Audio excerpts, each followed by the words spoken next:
Okay, since this is an introduction to the conference, I would like to propose some structure. That is, the structure happened in my mind some time ago when I was thinking about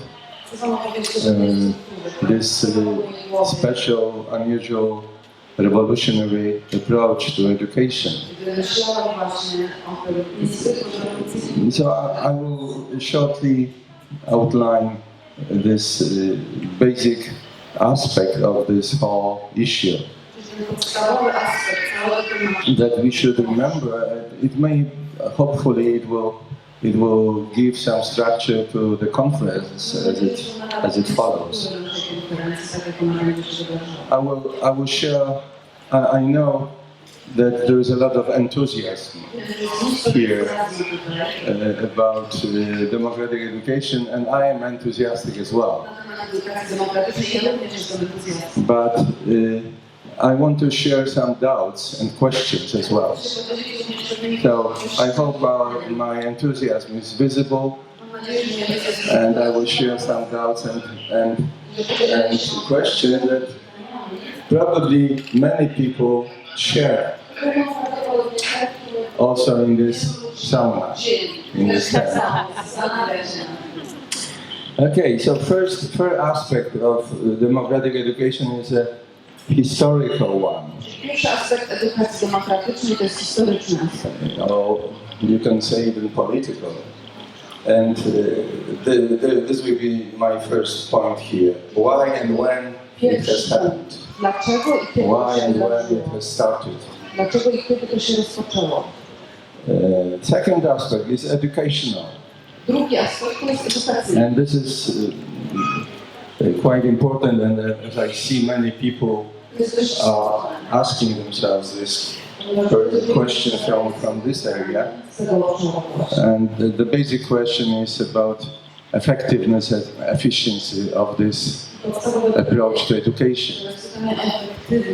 And I saw a few films, documentaries here, and all of them are about it. Yeah? Is this effective? Is it really efficient? Are we sure we are educating our children well enough? So that will be the second little chapter. The third chapter is a psychosociological issue, which concerns adaptation and maturity. How do we understand adaptation and maturity in this context, in the context of democratic schooling or democratic education? And fourth aspect is a special one, is a psychology of family system, which is also very important, I think, that by introducing democratic education, we make a revolution within the family system as well. And we have some questions and doubts about it as well, whether this system can adapt to this revolutionary input, and how authority and trust look like in this situation within the family system. And then I will talk about something which is fundamental and basic to the whole idea, but that will be kind of a surprise. Quite an obvious surprise, as you will see. Okay, so let's start. Why and when it started? I think it's important to remember that the first democratic school, Summerfield, started not so long after the First World War, which was a shock to the whole humanity. It was really unbelievable in the culture that was present at that time and believed in. So, and we should not overlook it, that what the founders had in mind when they started this kind of movement or approach. This is my hypothesis, because I never spoke to any of them. But I imagine that there is a connection between the shock of the First World War and this idea that emerged right after. So what we could say about this basic ideology or message of this approach? I think it was basically it was a how do you say, initiative, let's say, that started in order to create a new kind of man, right? And they wanted to create a new culture, the culture that will not produce any more wars. And of course, very rightly, they started with education. And there were many followers at that time. They didn't work together, but in different places of the planet, the same idea was undertaken. And it was in Poland. We have a very good example of creating the same kind of approach, by Janusz Korczak. Have you ever heard about Janusz Korczak? Who heard about Janusz Korczak from English-speaking people? Good. Janusz Korczak is really fantastic. He was a fantastic guy, really. And it's good to learn more about him. But actually he embraced the same kind of approach, the same kind of sensitivity, the same kind of ideas that Ney did. So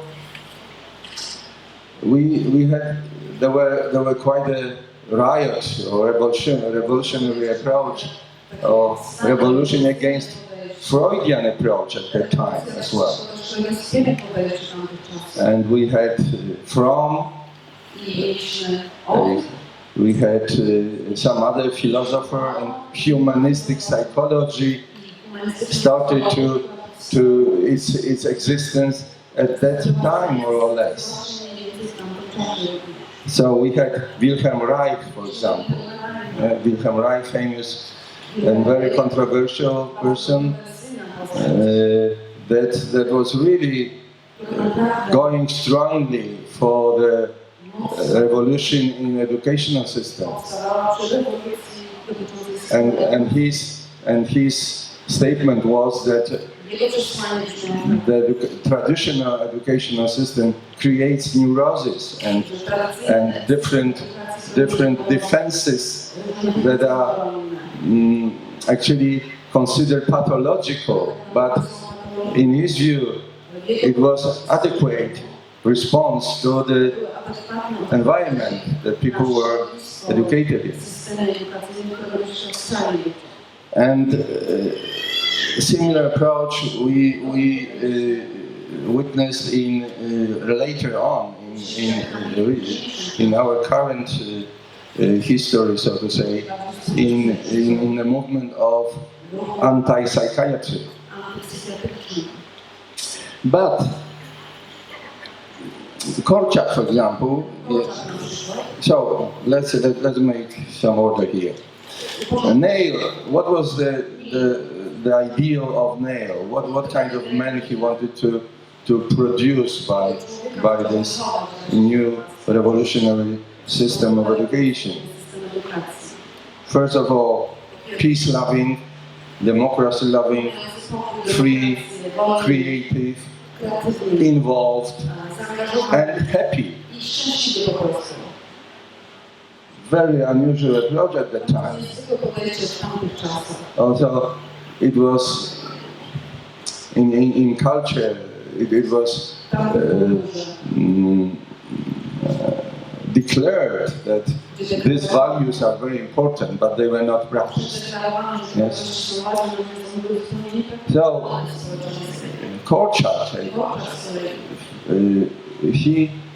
his message was that the child, that the young people, children, are saviors of the world, actually. That he made this metaphor in one of his famous little books for children,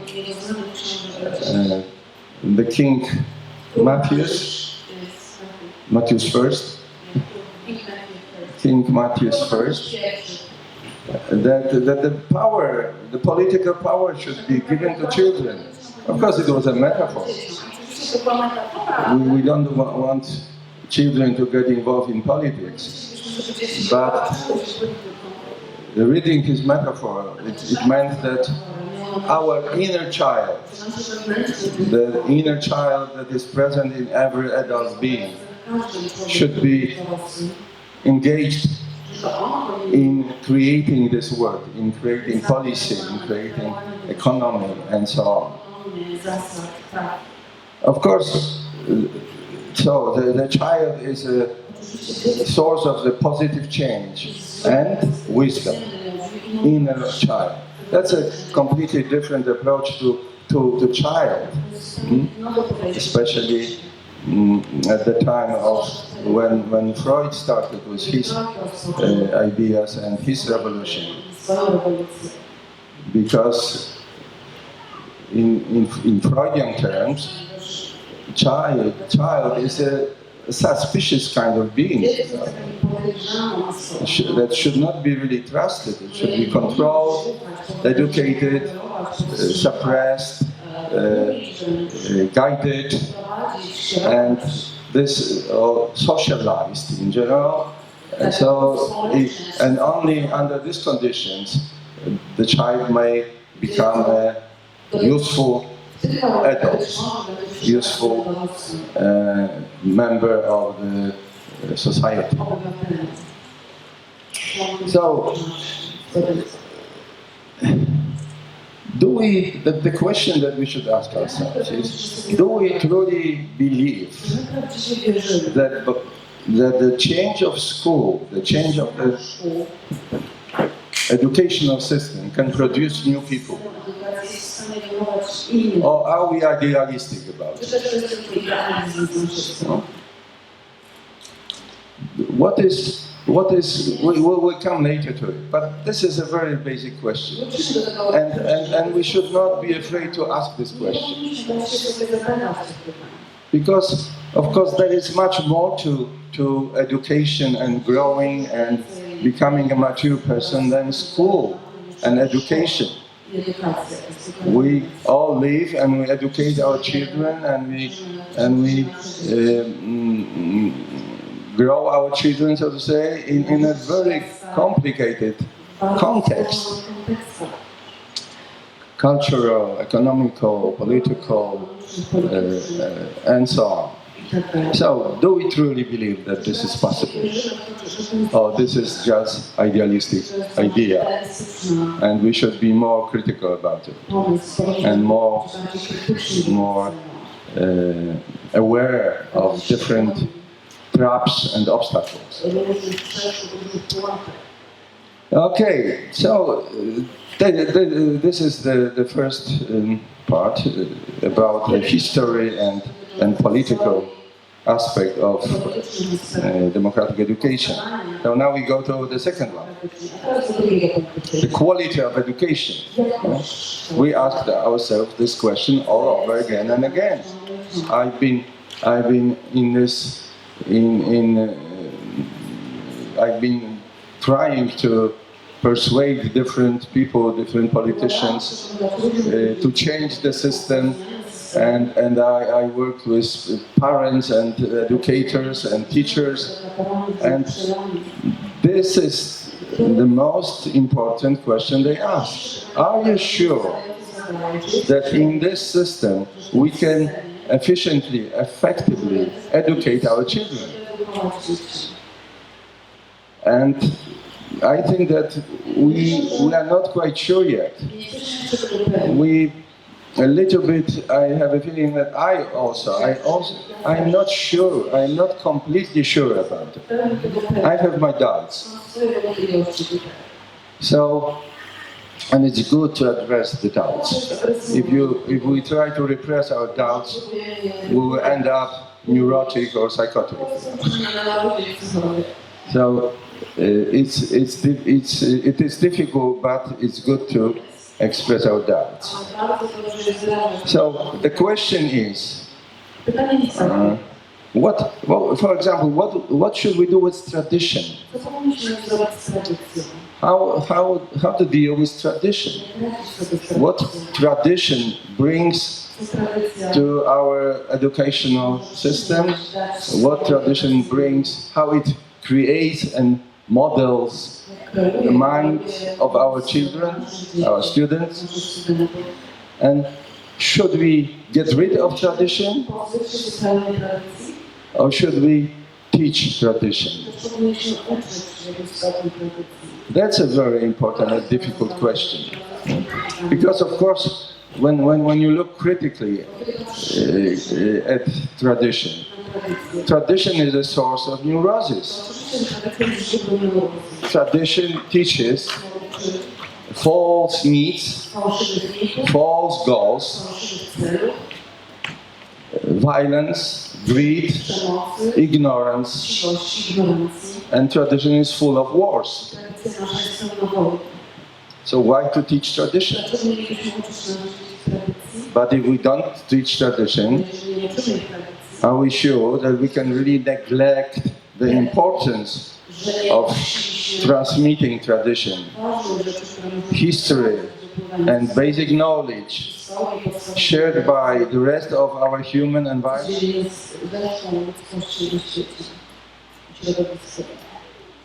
So, the effectiveness and efficiency of schooling is not a closed issue yet. Although I can see that many people pretend that it is, and they consider it only a marketing problem, so to say. How to persuade others. But are we really persuaded? This is a question we should not avoid either.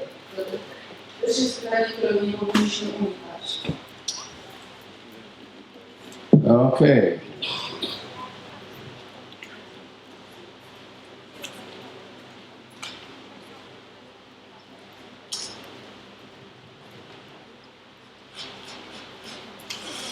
Okay, that's it. I have some notes on it. So it's not a lecture, it's a speech.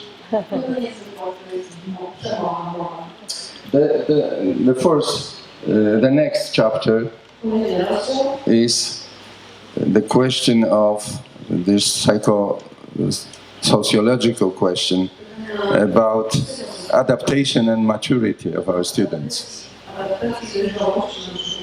And this is quite very often frequently asked question. Will our students be able to confront unfriendly, hostile, challenging, competitive reality when they finish our educational system? Many teachers, many parents, many politicians and educators and people responsible for reform in education, they ask this question. And I think that this question is not closed one either. We don't really truly know Although there are some researches made on students, former students of Summerhill, and they show that they're doing well. But there is another question. Do we really want our students and children to adapt to this crazy culture? Yeah? So do we want them to adapt, or do we want them to become change factors or change leaders? So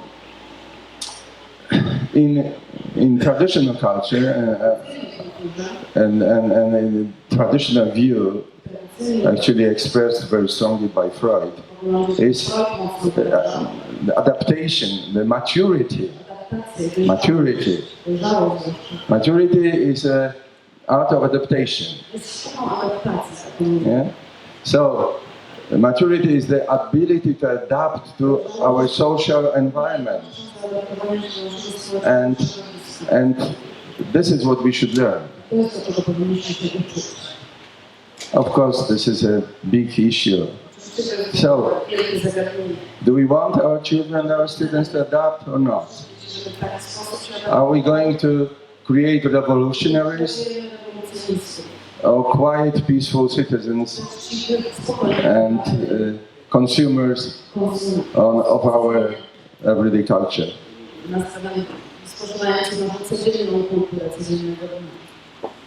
And again, another question that quite often I am confronted with. Are you educating winners or losers? What does it mean? Winner or loser? Of course, again, we have to be aware that our culture is still very hostile, very challenging, very competitive. Will our children manage? What should they do? How should they live? So we need a new definition of maturity, I think. What is maturity? And we should avoid one that is traditional here, because it is very sort of degrading and blocking creativeness. Mm-hmm. Okay, so that's about adaptation and maturity. Now, let's talk a little bit about psychology of the family system. That's also a very difficult area and often brought up in different discussions and talks I took part in. So, when you know by yourself, of course, that it's not easy to adapt if you come from the traditional culture. Families that come from so-called traditional culture. I don't see many people like this here. They have a problem with adaptation and assimilation. Revolutionary young man that is educated in democratic school. That's a system revolution. That's very difficult for parents and the family system in general to adapt to such a person, a young man, to support him and assimilate this kind of idea within the system. Because the reason is very obvious, because it challenges the basic idea of the system.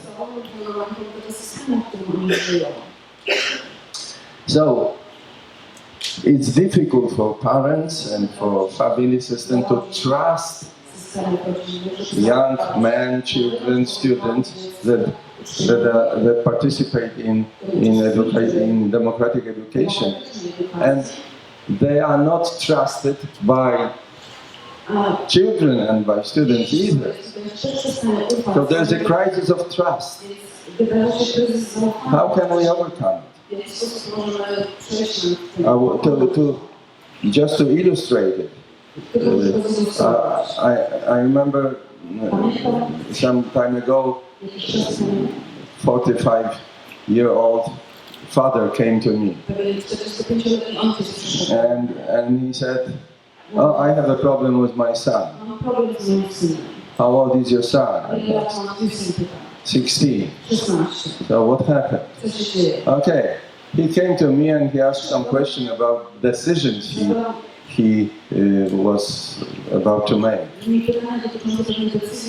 on his educational, and he had to choose his educational path or structure. So I started to talk about it, and the subject became broader and broader, so it became like a discussion about life. Of course, it was not a discussion. I was making a monologue. But after a few minutes, I noticed that he stopped listening. He stopped listening to me. So I asked him, "Why don't you listen?" And he answers, "Why should I?" "What do you mean, why should you?" So the young man said, "But how come you can advise me? Why do you give me so many advices?" So I said to him, "It's obvious, because you are important for me. I love you. I want the best for you, and I want to share my experience. It's not enough?"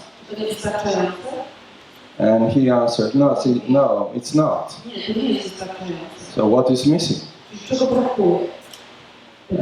And the young man says, "You are not a happy person."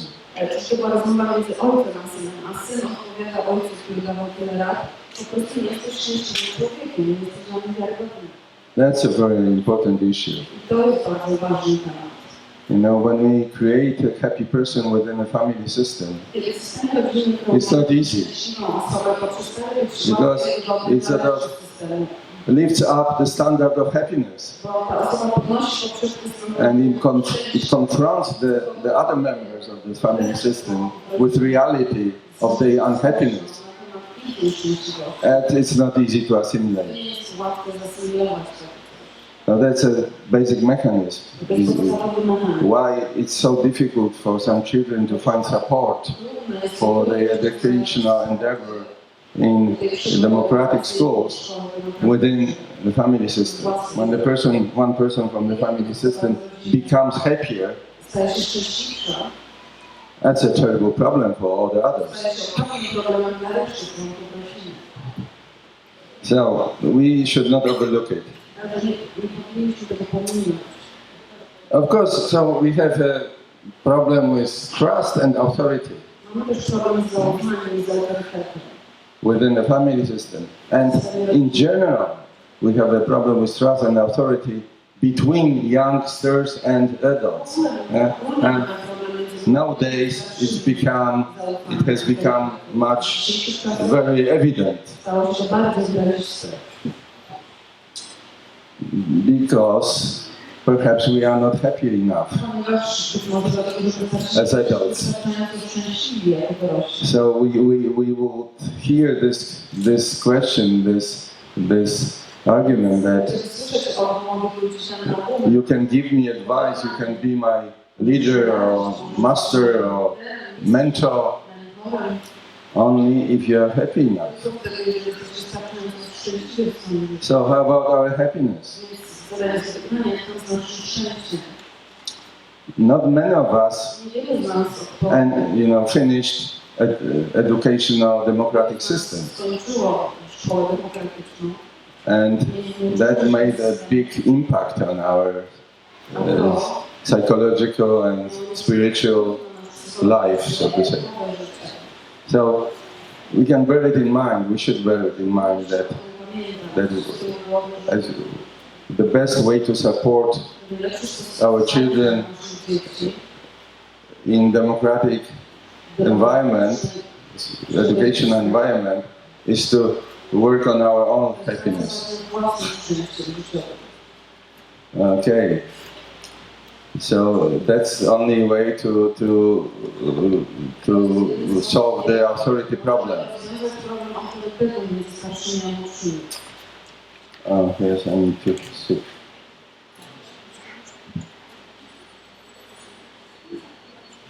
And now we have the surprise, which is quite obvious surprise. As you probably noticed and you're aware that all above questions and problems point to the hidden fundamental question, which is anthropological question. And the question is our human nature good or bad?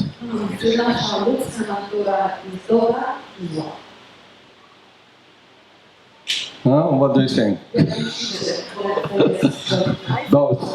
I feel bad. I think Okay. But this is a basic assumption here that we should be aware and maybe we should discuss within our hearts and between ourselves. What is our belief? What do I think about myself in these terms? What do I think about other people? What do I think about my enemies? Are they good or bad? In the essence, of course. So, are all our children, students good by nature, by nature? Or rather bad by nature? So, that's an important basic question. You must agree.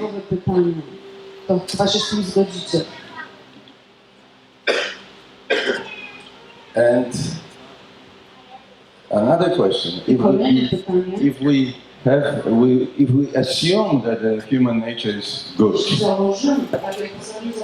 is it the belief, or is it rational knowledge, experience?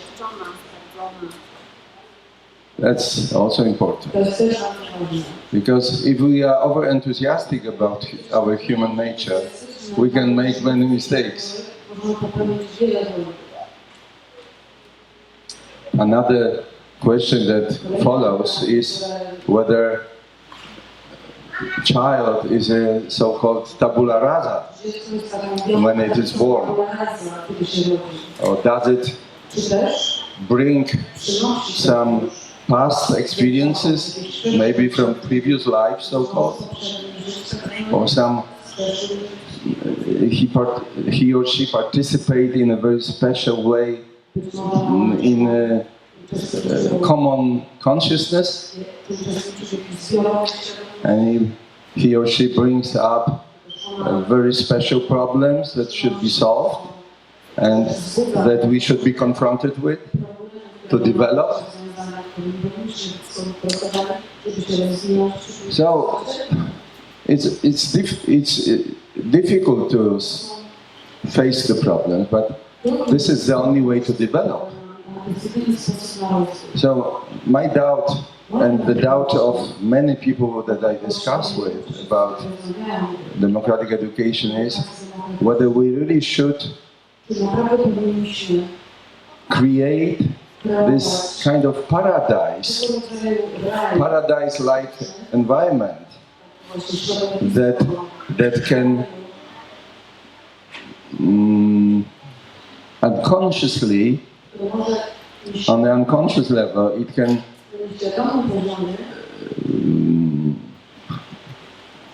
provoke our children to repress bad sides because it's not within the culture to show it.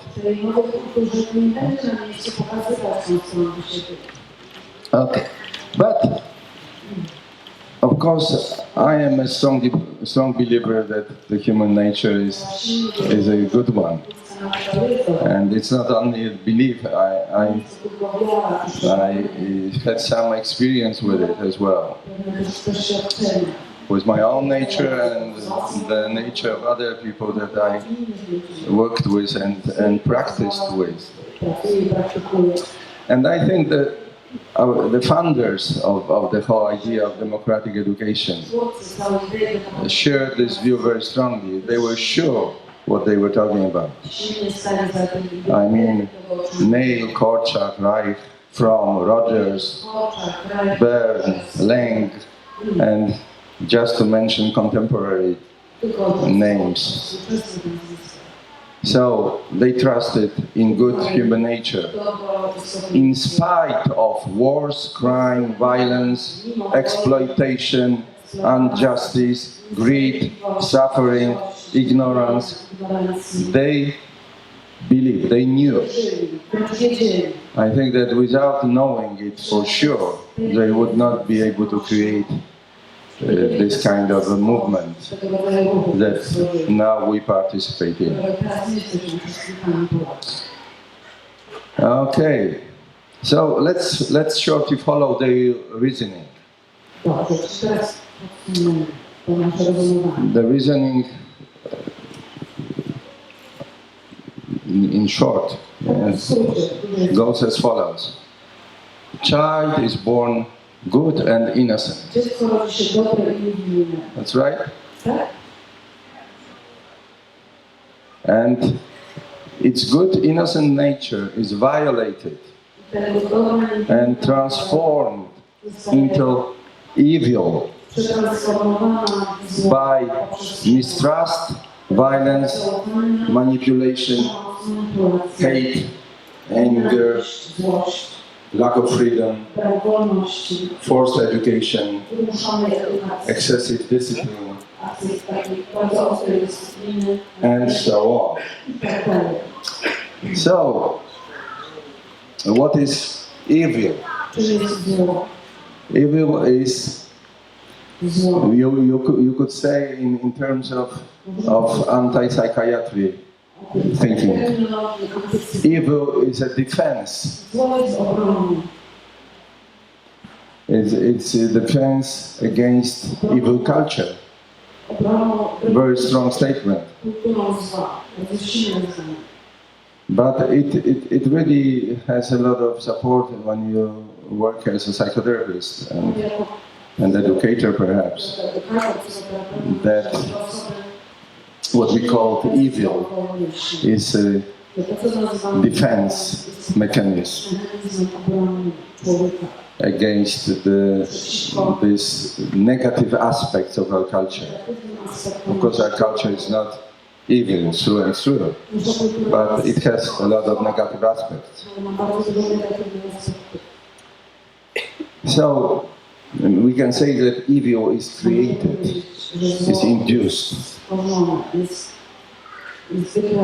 And we can say that in traditional thinking, what we call evil is a self-fulfilling prophecy. We create what we fight with. And because we fight, we create it. And one other thought, that we are what we think we are. So if we start thinking about ourselves in a different way, we become different people. And this traditional input, which is still very strongly present in our culture, that our human nature is basically evil, makes us evil.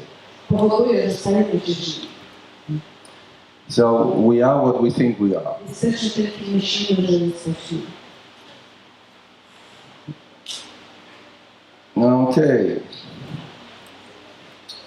And just to close this short discussion, I żeby zamknąć naszą krótką dyskusję. so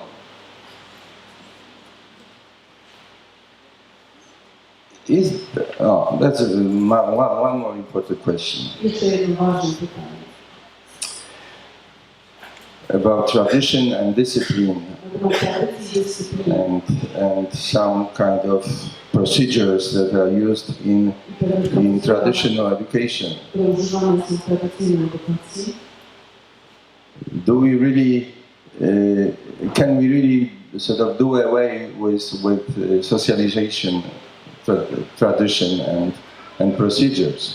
Czy jeżeli chodzi o takie tradycje, Do we truly believe możemy się obrać. that our children, students, are able to grow up, develop, mature, and be happy without undergoing bez some procedures of procesu painful socialization? bolesnego socjalizowania.